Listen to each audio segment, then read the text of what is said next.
시편 16편은 다윗의 기쁨과 즐거움을 노래하고 다윗의 그 믿었던 하나님은 어떤 하나님이신지, 그가 누렸던 신앙은 어떤 신앙인지, 그의 믿음은 어떤 믿음이었는지, 다윗이 믿었던 하나님, 다윗이 누렸던 그 신앙의 비결을 알려주고 노래하고 있는 본문이 바로 시편 16편의 말씀입니다. 다윗을 위대한 하나님의 사람으로 칭송받게 하고 하나님 마음에 합한 자라고 그렇게 불리게 한 것은 하나님 앞에서 다윗이 누렸던 기쁨, 즉 즐거움이었습니다. 우리가 시편 16편을 살펴보면서 다윗이 누렸던 기쁨, 다윗이 누렸던 하나님에 대한 그 즐거움이 우리 삶 가운데서도 누려지게 된다면 우리도 다윗처럼 하나님과 동행할 수가 있습니다. 오늘 본문 1절 말씀입니다. 하나님이여 나를 지켜주소서. 내가 주께 피하나이다. 다윗은 인생의 위기를 여러분 다 알다시피 많이 겪었던 사람입니다. 죽음의 위기도 수도 없이 겪었고 사울 왕에게 억울하게 쫓겨다니기도 했습니다.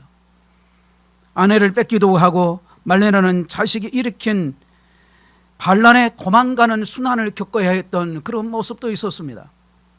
다윗은 정말 인생의 굴곡이 많았던 사람이 다윗입니다.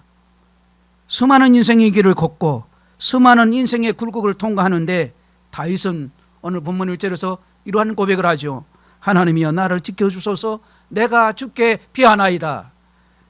이것이 다윗이 누렸던 신앙의 가장 핵심적인 비밀입니다. 다윗의 신앙, 어떤 위기든지 간에, 어떤 어림지 간에, 어떤 핍박이든 간에, 어떤 억울함, 어떤 슬픔과 어떤 위기와 어떤 고난이 와도 다윗은 항상 똑같은 선택을 했는데 하나님이여 나를 지켜주소서. 내가 주께 피하나이다 라는 고백입니다. 이것이 다윗의 선택이었음을 알 수가 있습니다. 하나님께 피한다고 하는 것은 하나님 앞에서 더 많이 기도하고 더 많이 하나님의 약속을 붙드는 자세를 가리켜 쓰는 단어입니다. 하나님께 피한다는 것은 다른 말로 표현하면 피할 곳이 없다는 말이 되는 것이죠. 즉 어려움이 닥쳤을 때 인간적인 방법으로 그 어려움을 피하지 않고 그대로 어쩌면 미련하게 다 감당하는 것입니다. 다시 말해서 어려움 그 자체는 하나님께 맡겨놓고 이런 어려움을 통해서 기회를 인 것을 알고 내 영혼이 하나님 앞에서 더 바른 신앙이 되도록 노력한다라고 하는 뜻이 되는 거죠. 성도들이 잘 믿는 것 같고 열심히 신앙생활하는 것 같고 예배도 잘 나오고 그런 것 같다가도 결정적인 순간에는 이것저것 계산하면서 머리를 굴립니다. 그러나 다윗은 그렇게 살지 않았음을 알 수 있습니다. 다윗은 평상시에는 넘어지고 죄를 짓기도 했지만 위기가 오면 항상 정신을 차렸던 신앙의 사람이었음을 알 수가 있습니다. 이것이 다윗의 탁월한 점이라 할 수 있습니다. 다윗은 평상시에는 실수도 하는 것 같고 잘못한 것 같은데 결정적인 순간이 오게 되면 하나님을 딱 붙듭니다. 절대 의지합니다. 이것이 다윗을 다윗되게 한 것입니다. 위기의 순간에 항상 주여 나를 지켜주소서. 이 선택입니다. 주께서 구원하실 것을 믿음으로 취했습니다. 본문 4절을 보면 다른 신을 찾지 않아요. 우리 4절 다 같이 읽겠습니다. 시작. 다른 신에게 예물을 드리는 자는 괴로움이 더할 것이라. 나는 그들이 드리는 피에 전제를 드리지 아니하며 내 입술로도 그 이름도 부르지 아니하려도다. 아멘. 그 입술로도 그 이름을 부르지 않는다는 것입니다. 다윗은 중요한 한 가지의 진리를 알고 있었다는 사실을 알 수가 있어요. 그것은 여호와 하나님, 그 유일의 신은 결국 괴로움을 더할 뿐이라는 사실을 다른 어떤 신도 내가 의지하는 세상의 그 어떤 것도 돈도 은행도 사람도 권력도 지식도 영원한 즐거움을 주지 못한다는 사실을 믿고 알려 있고 그렇게 하나님을 섬기고 있음을 여호와의 신앙을 갖고 있음을 알 수가 있습니다. 일시적으로 문제를 해결할 수 있는 것 같아 보일지라도 결국은 삶의 괴로움만 더해진다라는 것. 우리 모두는 하나님을 절대 의지하기를 주의 이름으로 축복합니다. 여러분은 우리 인생에 괴로움이 있는 것은 다른 신을 찾기 때문에 그래요. 내 방법으로, 내 생각으로. 삶의 위기 앞에서 우리는 수많은 다른 신들을, 그 신의 이름을 부릅니다. 이 신도 좋고 저 신도 좋고, 하여간 위기에서 나를 구원해 준 사람, 나를 건져주는 그러한 그 대상이 내 신이란 말이에요. 그래서 빌립보서 3장 19절에 보면 그들의 신은 배요 그랬어요. 그들의 신은 배요. 나를 배부르게 해주면 그거 신이란. 이 신이 됐든 저 신이 됐든 관계없이 내 문제를 해결해 주면 그 사람이 나의 신이고 나의 배경이라, 그런 뜻을 말하는 거죠. 하나님께 비하인 대신에 다른 신을 찾고 있는 것입니다. 그리고 이 선택이 우리의 삶에 괴로움과 슬픔을 더하게 되는 진짜 이유다는 사실을 알 수가 있습니다. 어느 우리에게 괴로움과 슬픔이 있다면 과거의 어느 순간 잘못된 선택을 했기 때문이라는 것을 명심해야 할 거예요. 과거의 어느 시점에 괴로움과 슬픔이 들어오는 그 문을 열어놓았기 때문이라는 거죠. 실수로 열었던, 연약해서 열었던, 여호와 하나님을 부르고 여호와 하나님께 보이시는 그 길로 간 것이 아니라 다른 문을 열어버리는 거예요. 인생의 위기를 만났을 때 다른 방법을 사용했다는 말입니다. 그때는 잠깐 해결된 것처럼 보일 수 있지만 괴로움은 잠시 뒤로 밀려 나갔다가 다시 더 크게 내게 임하더란 말입니다. 오늘 내 안에 해결되지 않는 우울함도 있고 슬픔도 있고 어려움이 있다면 사실은 해결로부터 시작해야 됩니다. 기쁨의 회복은 과거에 열렸던 문은 닫고 회개하는 것부터 시작해야 하는 것입니다. 하나님 외에 내가 의지했던 것들을 내려놓고 오직 하나님의 이름만 부르십시오. 저와 여러분의 입술에서 말입니다. 마음을 다하고 뜻을 다하고 성품을 다해서 주 너의 하나님을 사랑하시나 하나님 말씀을 그대로 믿고, 하나님, 여호와 하나님, 나의 하나님, 생사복을 주관하신 하나님, 나를 구원해 주시고 나를 해결해 주시는 이 문제를 해결해 주시는 분 오직 하나님이십니다. 내가 다른 것을 의지했는 거 하나님 용서해 주십시오. 딴 생각했던 거 용서해 주십시오 하고 그렇게 부서지고 울부짖고 말입니다. 우리 안에 다른 신, 내가 의지했던 것이 있단 말입니다. 하나님 외에 다른 길을 찾던 것을 우리 모두는 멈춰야 돼요. 내 힘을 의지하고 내가 가진 것을 의지하는 그 버릇을 버려야 하나님께서 역사하실 공간이 생기게 되는 것입니다. 위기 앞에 오직 믿음으로 잠잠히 하나님의 도우심을 구하는 대신 세상의 힘과 전략을 찾고 의지하면 문제가 해결된 것이 아니라 오히려 내가 하나님으로부터 주시는 그 구원의 즐거움, 그 기쁨을 다 약기고 괴로움만 더하게 된다는 것이죠. 여러분, 신앙생활 하면서도 기쁨이 없습니다. 즐거움이 없습니다. 나를 구원해 주신 하나님, 주님의 그 은혜, 만국하신 은혜를 내가 누리면서 알면서도 느끼면서도 그걸 내 삶 속에 즐거워하고 기뻐하지 못한다는 거죠. 여러분에게 질문하겠습니다. 저는 오늘 예배드려 나왔죠. 주일 성수하기 위해서 하나님 앞에 나왔습니다. 여러분은 평안하십니까? 여러분은 기쁩니까? 여러분은 즐거움이 있습니까? 주님이 주시는 기쁨이냐 말입니다. 여러분은 행복하십니까? 아멘을 하다가 말을 주여. 여러분, 기쁨을 빼앗긴 성도가 다 다르게 되는 것은 율법과 종교, 생명이 없는 종교 생활하기 때문에 그래요. 신앙생활이 아니에요. 종교생활. 다윗은 오직 죽게만 피하고 오직 주님만을 의지했습니다. 이것이 다윗이 누렸던 신앙의 첫 번째 핵심이에요. 그 누렸던 신앙이 말입니다. 생명의 길은 오직 주님께만 있습니다. 충만한 기쁨은 주 앞에 있고 영원한 즐거움은 주의 오른쪽에 있다는 사실을 오늘 본문에도 분명히 말씀하시죠. 그래서 저와 여러분들이 해야 할 일은 주의 이름을 부르라는 말을, 여호와 하나님께 피하십시오. 나의 유일한 소망은 하나님밖에 없다. 이 신앙의 모습이 저와 여러분이 돼야 돼요. 나의 유일한 힘은 하나님밖에 없습니다.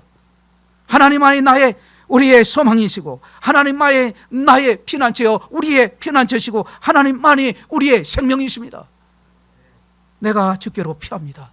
내가 주께로 피합니다. 오직 주님만 의지합니다. 이 고백을 하면서 주께 나아가는 저와 여러분이 되어야 될 줄로 믿습니다.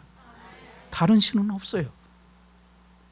세상 그 어떤 것도 우리의 구원을 할 수 없고, 우리의 어떤 힘과 능력도 우리 자신을 나를 구원할 수 있는 힘이 없다면, 오직 하나님만이 우리를 구원하실 수 있는 유일한 분이에요.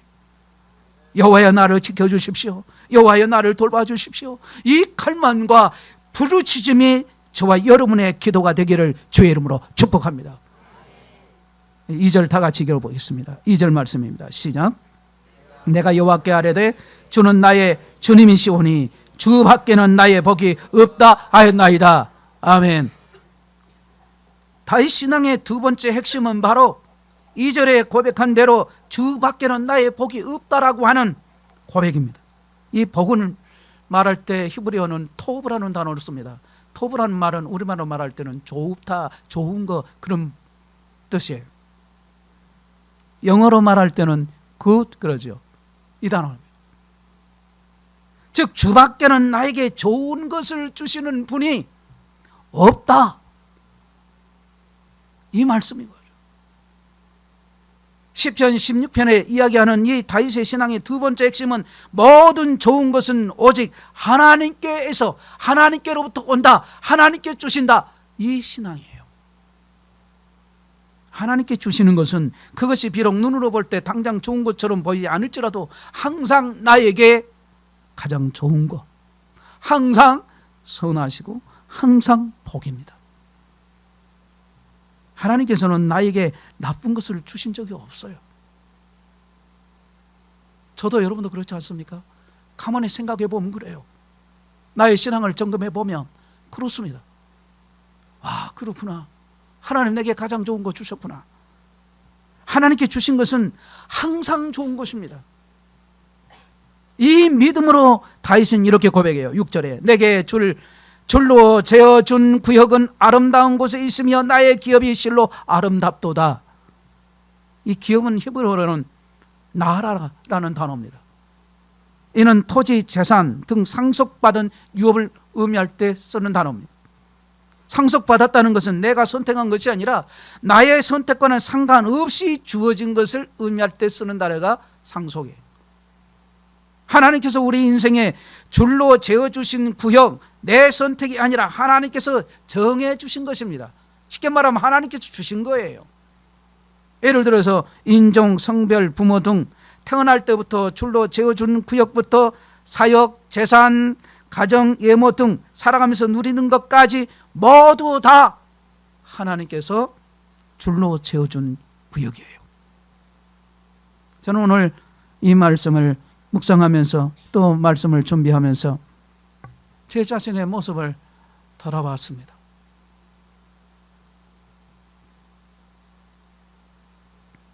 나에게 줄로 주신 나의 사역지인 교회, 애원교회를, 또 우리 성도들, 나의 안에 터부, 좋은 곳으로 여겨지지 않을 때도 사실은 있었습니다. 지금까지 삶을 돌아켜보면. 그러나 이제는 그렇지 않습니다. 하나님 앞에 고백할 수가 있습니다. 하나님께서 내게 지금까지 살아오면서, 제가 목회 개척부터 지금까지 살아오면서 수십 년, 30년이 넘은 이때 이 시간까지 저를 돌아보면서 생각해 볼 때 하나님은 나에게 가장 좋은 것 주신 분이시다. 근데 하나님은 나에게 가장 좋은 성도를, 가장 좋은 가정을, 가장 좋은 부모님을, 가장 좋은 아내를, 가장 좋은 자녀를, 가장 좋은 통역자를 주셨습니다. 만남의 복을 주셨어요. 제가 오래전에 한 7, 8년 전에 어느 성도님, 무명의 성도입니다. 성도님이 저에게 와서 이런 말을 하더라고요. 목사님은 성공하는 목사님입니다. 목사님은 참 복이 많은 목사님입니다. 그 말을 해요. 제가 성공했다고 하니까 우리 교회가 뭐 많이 모임 대형 교회도 아니고, 그런데 이 성도님이 저에게 찾아서 딱 말을 하는 거예요. 제 친구가 믿지 않지만 우리 교회를 몇 번 나왔습니다. 이 친구가 하는 말, 강 목사는 성공하는 목사다. 나에게 그런 말을 한 것입니다.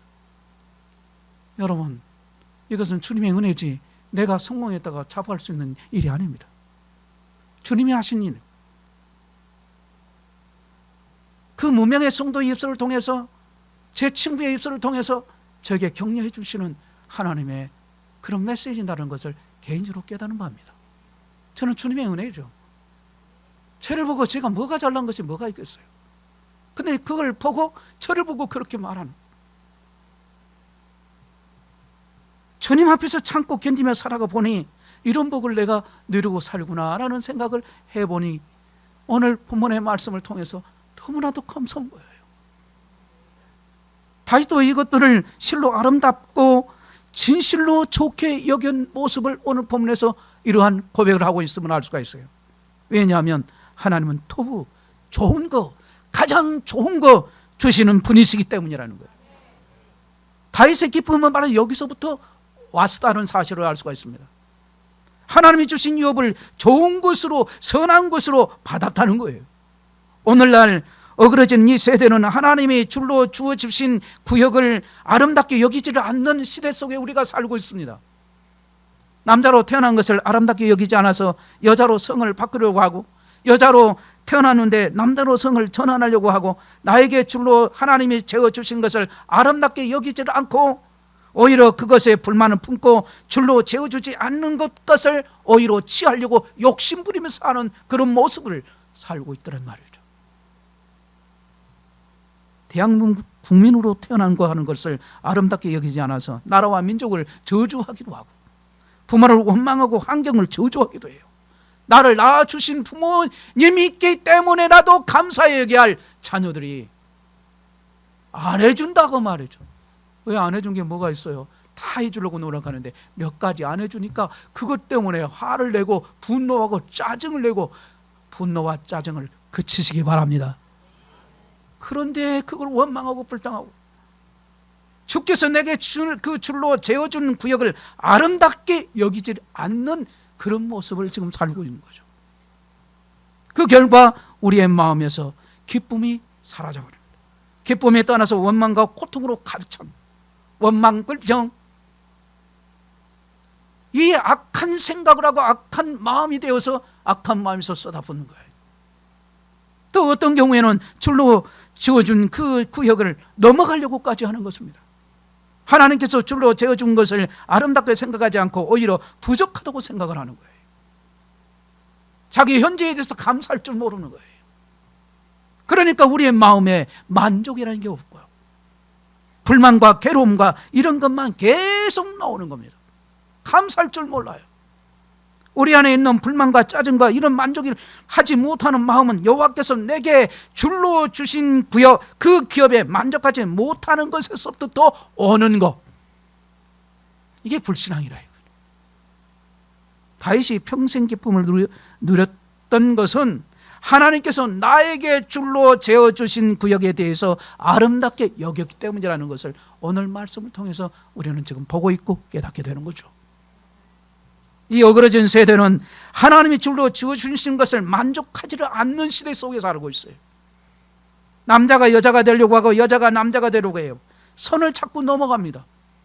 내게 주시지 않는 것들을 자꾸 취하려고 합니다. 우리의 마음이 망가진 이유가 바로 여기서부터 문제가 생기는 거예요. 그리고 이 망가진 마음은 슬픔과 어둠만 가득한 것입니다. 우리의 불만과 괴로움은 여기서부터 발생하는 거죠.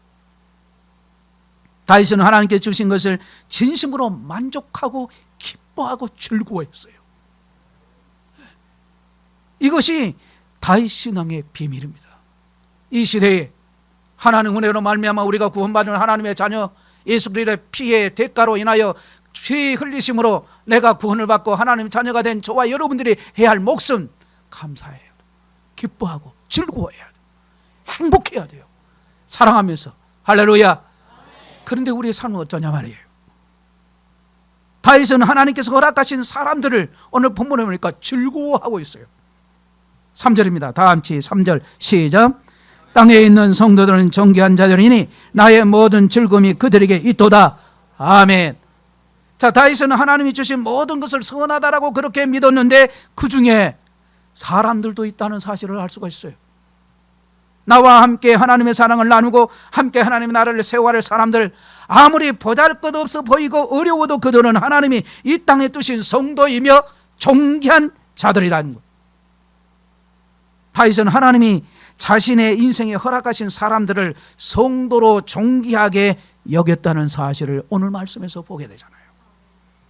나에게 줄로 세워진 구역 안에는 내 인생 가운데 허락하신 사람들, 가족들, 형제들, 또 우리가 교회에서 함께 사랑을 나누는 성도들, 우리 인생 가운데 만나게 하시고 인생 가운데 함께한 사람들 모두 다 하나님께서 허락하신 것입니다. 그러니까 여러분이 누구를 만나라는지, 나에게 해를 끼치든 나에게, 그래서 여러분 차별하면 안 돼요. 미워해서도 안 돼요. 나에게 해를 끼치고 나에게 아주 피멍 들리고 말만 하면 아주 함부로 하는 그런 사람을 만나도 그 사람에게 함부로 하면 안 돼요. 나에게 허락하신 사람들을 존귀한 자로 느껴질 때 비로소 나의 모든 즐거움이 거기서부터 출발하게 돼요. 즐거움. 존귀하게 여겼다고 하는 것은 사람을 함부로 대하거나 이용해 먹거나 그렇지 않았다는 거죠.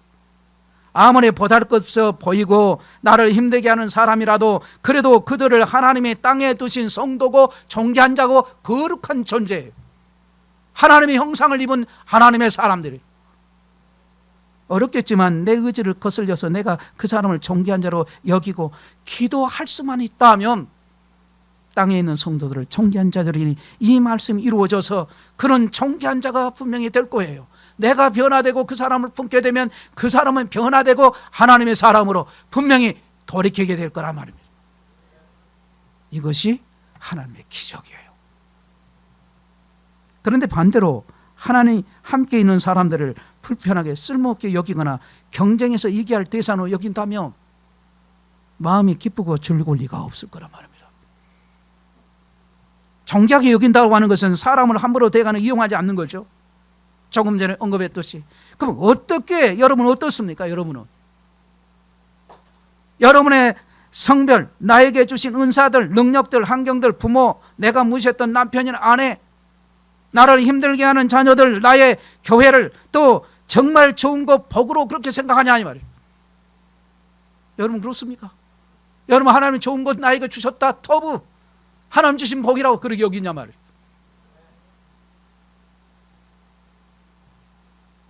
여러분 그렇게 여기지 않는다면 성령께서 내 마음, 불편한 내 마음을 고쳐달라고 기도하셔야 돼요.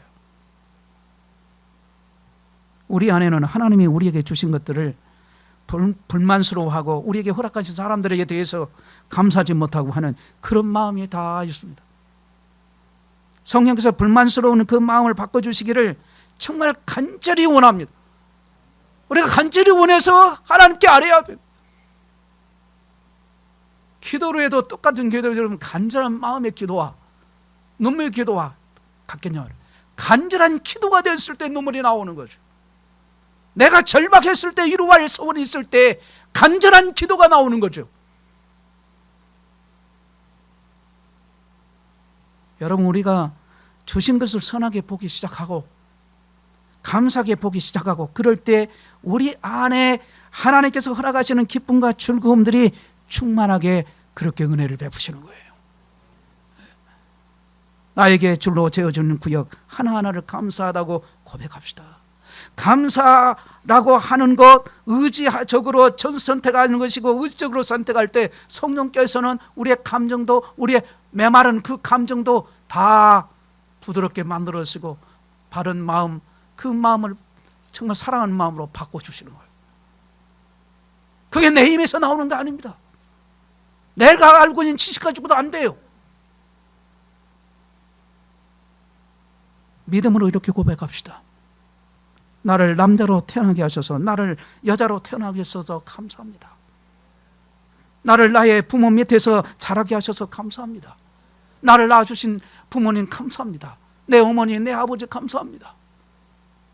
하나씩 하나씩 그렇게 고백하다가 여러분 안에 어떤 사람에 대해서는 고백할 때 고백하지 않을 수도 있어요. 너무 힘들게 하는 사람 만나면.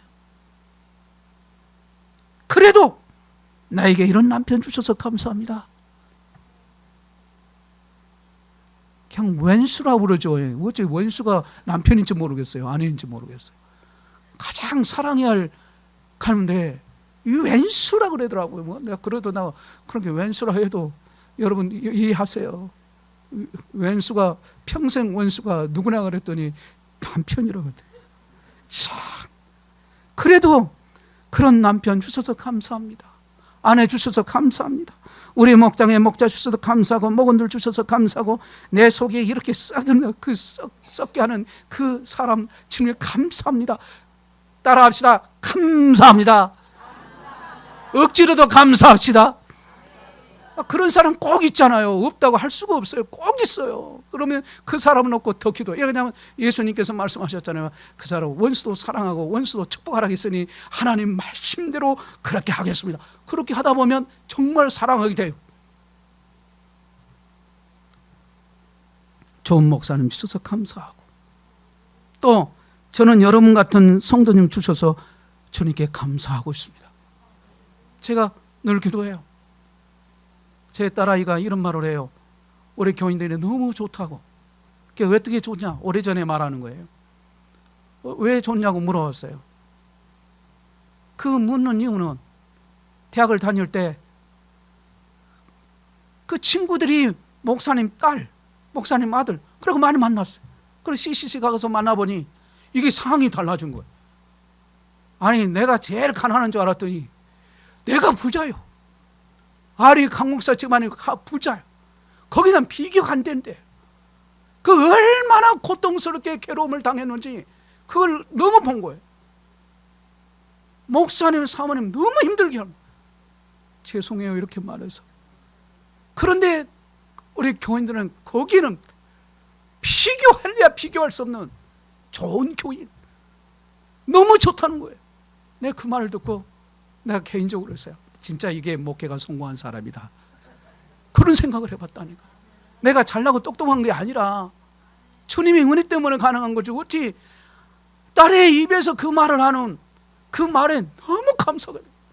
그냥 눈물이 나더라니까요. 얼마나. 교인을 보면 교인 너무 좋다는데 할벌 그러니까 터부. 그럼 제 딸아이가 성경의 복 그러니까 그 복이 터부라는 단어를 알아서 그렇게 말하겠습니까? 생활로 느끼고 경험되어지는 그 말을 실제로 하니까 듣는 나이가 너무 감사한 거예요. 그렇게 하다가 혹이라도 해결 안 되는 부분들이 분명히 있단 말이에요. 그러면 내 안에 이게 동의가 안 되고 해결되지 않는 부분이 있으면 성령님 저를 도와주세요. 내 안에 이런 자가 있습니다. 성령님 내 힘으로 안 됩니다. 도와주십시오. 하나님 나를 도와주십시오. 이런 기도를 해보지는 않고 마구 화난대로 막 부어대는 거예요. 화를 그치세요. 짜증을 그치세요. 말도 하지 마세요. 그냥 제가 하는 말은 설교를 하다 보니 어쩔 수 없이 하는 거죠. 그냥 그런 단어도 쓰지 말아요. 내 안에 주께서 줄로 재어주신 구역을 아름답게 보는 그 마음을 허락해 달라고 그렇게 기도하는 저와 여러분이 돼야 돼요. 그렇게 간절히 간구해 보십시오. 성령께서 한 주간 여러분의 그 고백을 받으시고 다윗 안에 있었던 그 기쁨을 우리에게도 하나님께서 허락하실 줄로 믿습니다. 다윗은 하나님이 주신 것을 복으로 그렇게 취해버리는 거예요. 너무나 멋진 신앙이 아닙니까? 내가 다윗 왕을 칭송하는 게 아니라 다윗이 하나님 섬기는 그 마음을 통해서 다윗이 경험했던 이 오늘 본문 말씀을 통해서 볼 때 하나님이 주신 모든 것은 다 복으로 알고 믿고 살았다는 그 좋든 나쁘든 간에 모두를 다 취해버리는 거예요. 그러면 저와 여러분의 삶은 어떠냐 말입니까? 좋은 것뿐만 아니라 오늘 말씀에 보면 훈계 이거 발음을 잘못하면 훈계로 이거 잘 훈계. 그까지도 복으로 여겨버리는 겁니다. 너무 아름다운 신앙의 모습이에요. 마음에 드는 거 보기에 좋을 뿐만 아니라 하나님께서 질책하시는 거, 잘못했다고 말씀하시는 것까지도 다 복으로 여겨버리는, 복으로 취해버리는 그 모습에 너무 감동이 돼요. 왜 나는 그렇게 하지 못했던가? 회개도 되어지고 도전도 되어지고 어쩌면 더 나가면 충격까지도 되어져요. 7절 다 같이 읽겠습니다. 본문 7절을 시작. 훈계하신 여호와를 송축할지라 밤마다 내 양심이 나를 교훈하도다. 아멘. 자, 이런 다윗의 태도가 다윗의 삶을 완전하게 보호해버리는 겁니다. 하나님께서 만약 다윗이 하나님께서 훈계하시는 것을 좋은 것으로 취하지 않았다면 다윗의 삶은 회복할 수 없는 나락으로 떨어졌을 겁니다. 그런데 감사하게도 다윗은 하나님이 훈계하시는 것까지도 복으로 받아들여버리는 거예요.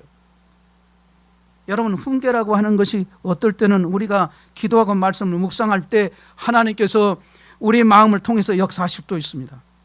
그렇지만 많은 경우는 그렇게 하지 못할 만큼 영이 침체되어 있기에 훈계가 필요한 것입니다. 하나님의 훈계는 많은 경우 스스로 깨닫기보다는 사람을 통해서 옵니다. 왜냐하면 훈계가 필요한 상태라는 것은 잘못을 스스로 인지 못할 영적 상태가 아니라는 사실을 포함하고 있기 때문에 그렇습니다. 그렇기 때문에 훈계는 영적인 리더나 가족 또는 친구를 통해서 옵니다. 따라서 우리가 하나님의 훈계를 감사히 받는다는 것은 사람의 훈계를 겸손히 받아들인다라는 뜻까지 포함돼서 하신 말씀이에요. 그러니까 하나님의 훈계는 받을 수 있어도 사람의 훈계에 대해서는 자존심이 상해하고 받아들이지 못하는 사람이 있는데 사람의 훈계도 받지 못하는 사람이 어떻게 하나님의 훈계를 받을 수 있겠냐 말이죠. 이를 명심해야 돼요.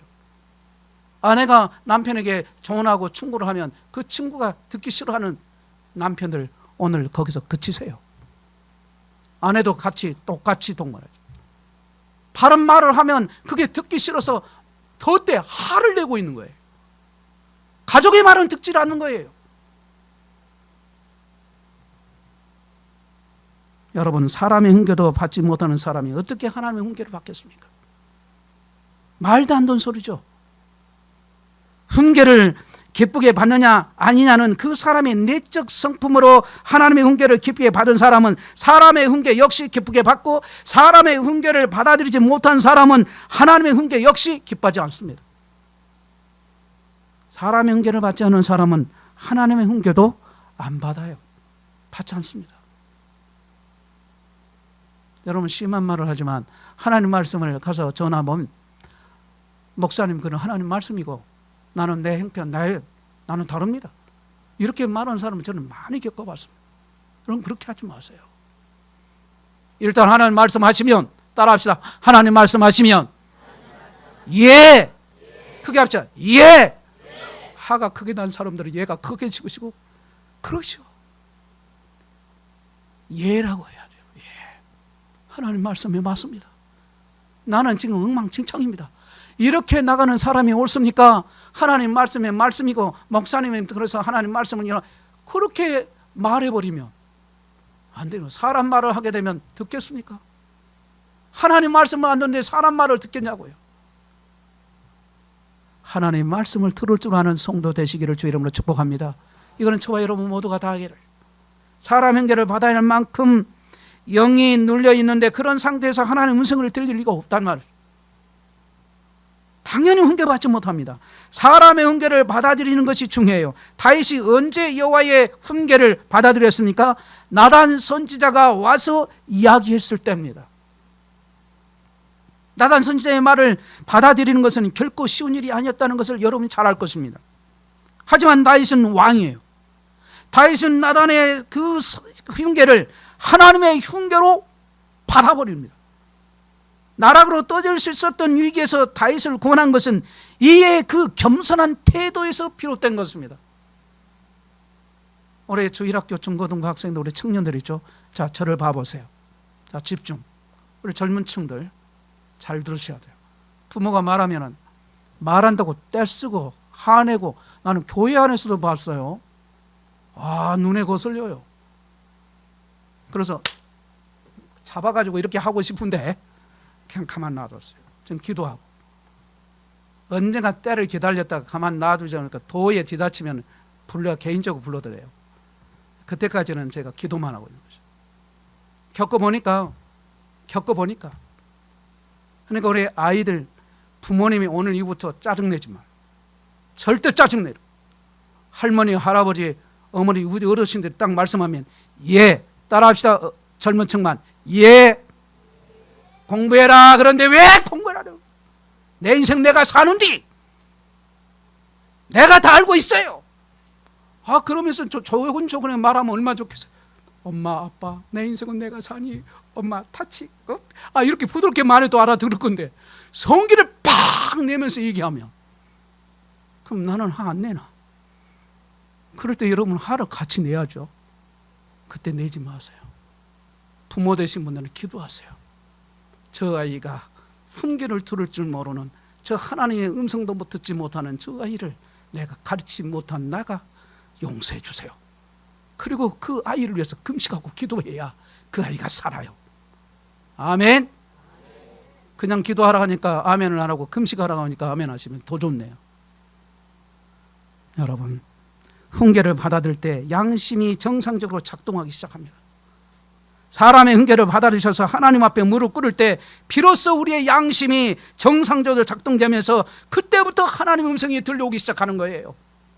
말씀이 읽어도 깨달음이 은혜가 임하고, 말씀이 읽으면 하나님이 나에게 하신 말씀으로 받아들이고 믿어지고, 그리고 눈물을 쏟게 되는 거예요. 하나님 앞에 회개하게 됨으로 하나님 음성이 들리는 이 은혜가 있게 되기를 주의 이름으로 축원합니다. 하나님과의 친밀한 동행이 다윗 신앙의 세 번째 핵심이에요. 8절 말씀 다 같이 읽겠습니다. 시작. 내가 여호와를 항상 내 앞에 모심이여 그가 나의 오른쪽에 계심으로 내가 흔들리지 아니하리로다. 아멘. 자, 여호와를 항상 내 앞에 모셨다라고 하는 것은 여호와께서 항상 내 앞에 계신 것처럼 인식하고 그렇게 삶을 살았다는 말이에요. 말 한마디를 할 때도 여호와께서 내 앞에 계신 것처럼 우리가 코람데오 하나님 앞에서의 이런 신앙이 오늘 저와 여러분에 있어야 돼요. 그래도 말 한마디 할 때도 조심해야 돼요. 하나님이 듣고 계시기 때문에. 음식을 먹을 때도 여호와께서 내 앞에 계신 것처럼. 그런데 함부로 막걸리 먹고 함부로 맥주 마시고 함부로 술을 마시겠습니까? 술은 마신 것만큼 취해요. 제가 올해 청년들이 한때는 많았습니다. 청년들이 질문을 굉장히 많아요. 그래서 내가 성경에 찾아봤어요. 술 마시지 말아서 사망을 면하라는 말씀 레위기 10장 9절에 나오고 있고요. 레위기 쭉 보면 나와요. 술 차지 말라 이런 방탕한 것이 탄음, 마시지 말라, 술 차지 말라, 탄음. 그러니까 술 취하는 걸 한 잔만큼, 한 잔 먹으면 한 잔만큼 취한다. 먹지 말라. 먹으라는 부분은 아니다. 먹지 말라. 왜 하나님께서 먹지 말라 하셨느냐? 방탕하고 절제지 못하고 악을 행한다. 하지 말라. 그것은 하지 말라는 것은 나를 살리기 위한 하나님께 복 주신 것인데 그것을 무시해버리는 거예요. 그러니 여러분 음식 먹을 때도 여호와께서 내 앞에 계신 것처럼, 사람을 만날 때도 사람이 없을 때도 여호와께서 항상 지금 내 앞에 계신 것처럼 살아가는 사람이 예수 믿는 사람이에요. 저와 여러분 크리스천의 말은 예수에 속한 사람, 나는 하나님의 자녀이고 하나님의 사람이기 때문에 저와 여러분은 기독교인이라고 말하는 거죠.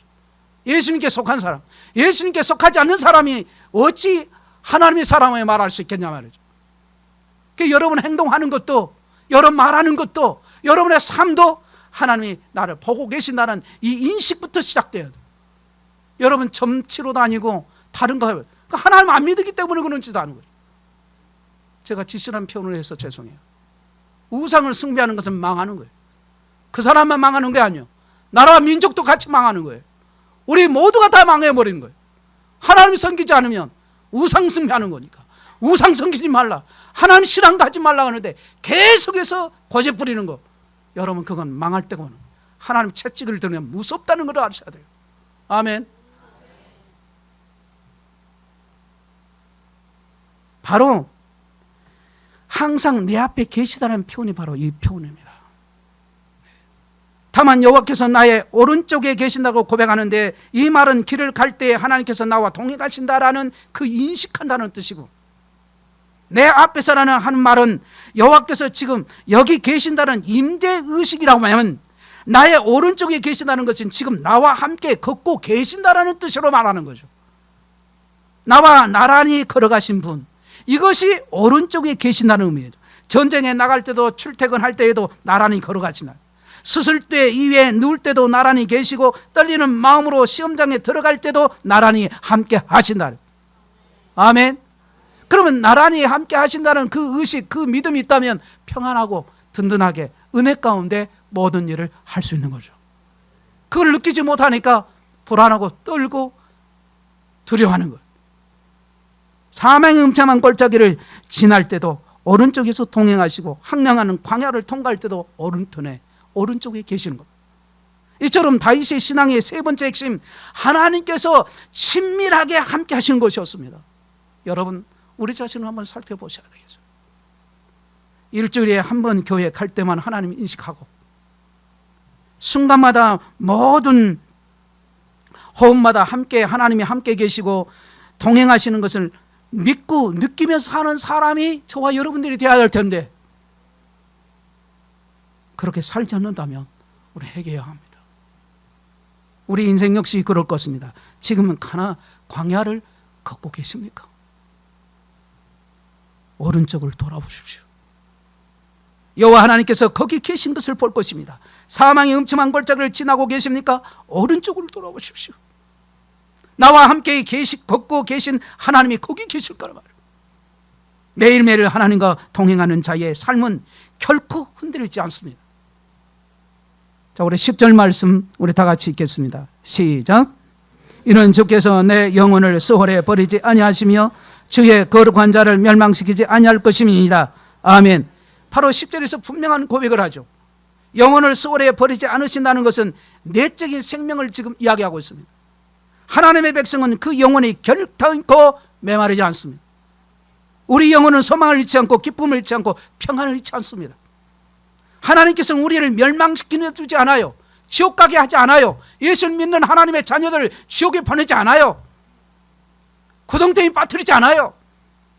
하나님의 백성은 비록 그 육체가 사망의 골짜기를 지날 때에도, 어둠 속에서도 환난 속에서도 폭풍 가운데서도 하나님의 백성의 영혼은 수월에 버리지 않는다. 수월은 지옥이에요.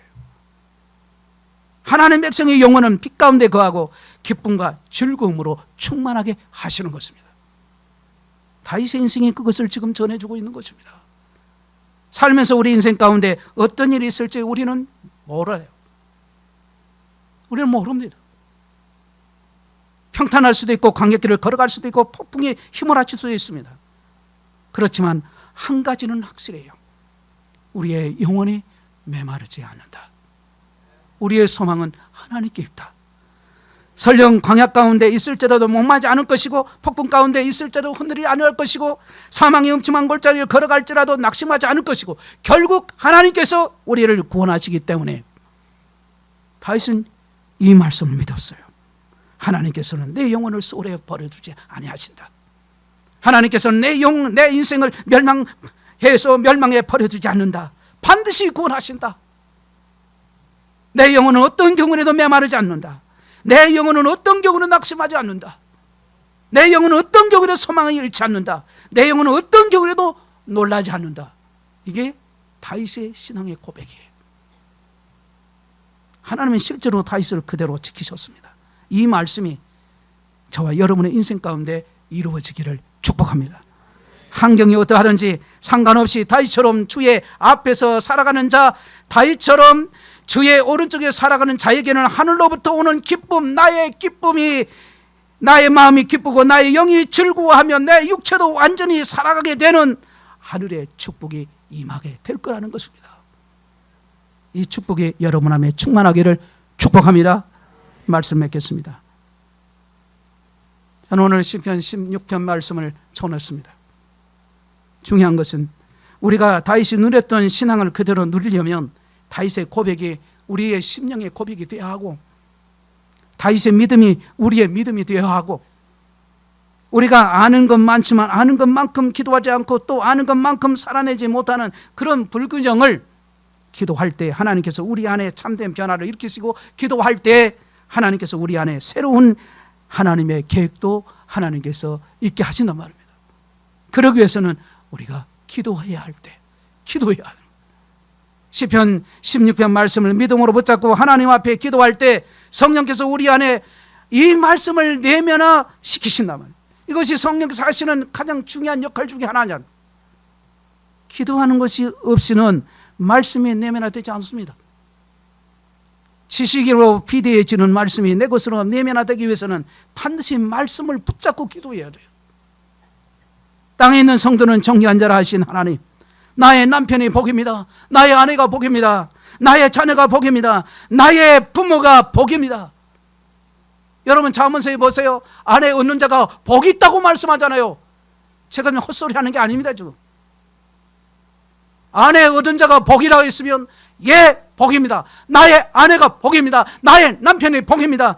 나를 힘들게 하는 그 사람이 복입니다. 이렇게 기도하는 것이 필요할 때, 기도하면 기도대로 하나님께서 우리 모두에게 복되게 하십니다.